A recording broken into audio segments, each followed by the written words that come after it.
Sulong, taas ang loob, galingan mo, galingan mo.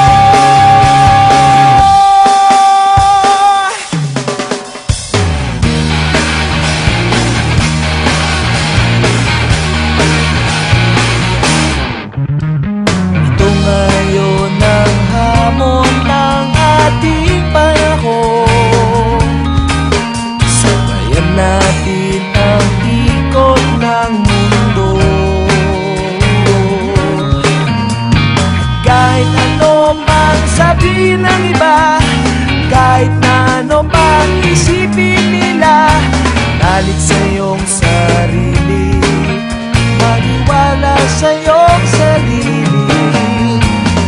Kaya kung meron kang gustong gawin, kaya kung meron kang gustong sabihin, huwag ka nang magtago, huwag mo nang itago. Ipagmalaki, ika'y kayumanggi, isigaw sa buong mundo. Pilipino, Pilipino, sa iyong puso at galing, hahangaan ka. Sulong, taas ang noo, galingan mo, galingan mo. Ipagmalaki, kayumanggi, isigaw sa buong mundo, ang galing mo, Pilipino.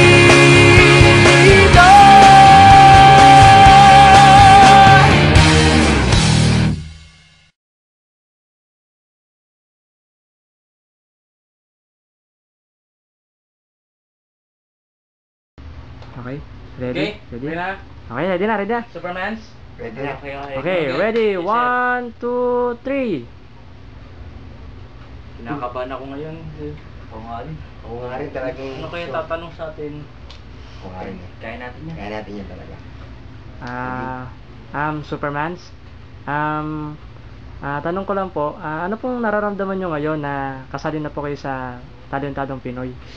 Oo, sikat ako, eh! Masaya, Actually, kami yung pinakamasayang tao dito na nakasali dito sa Talentadong Pinoy. Dahil Opo. alam namin na first time namin gagawin to at maraming bilyong Pilipino pa makakapanood nito. Tama.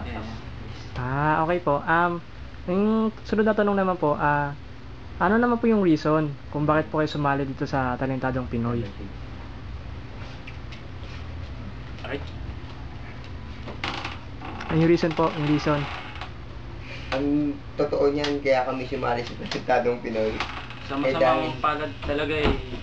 Kasi meron kami isang kasama na nangangailangan. Napakatindi na kayang pangangailangan.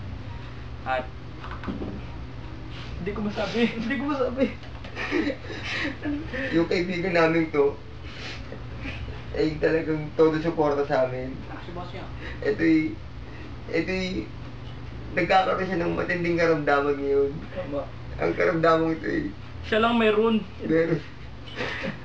Lagi siya nakakaramdam ng gutom. Wala kami mapakain. Ewan ko ba kung ano gusto pagkain ang gusto nun. Natatakot nga kami isang araw baka kami nakakanyang kainin. Tama. Halos nga lahat ipinapakain namin sa kanya. Ngunit kulang pa rin. Kaya ang naisip namin, sumali rito sa Talentadong Pinoy para may panusto sa kanyang mga pagkain. Kahit buhay nakalapati, kinakain niya pa. Hindi. Butigi nga sa amin, ang ubus na eh. Okay na po. Yun na po. Salamat po.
tatay.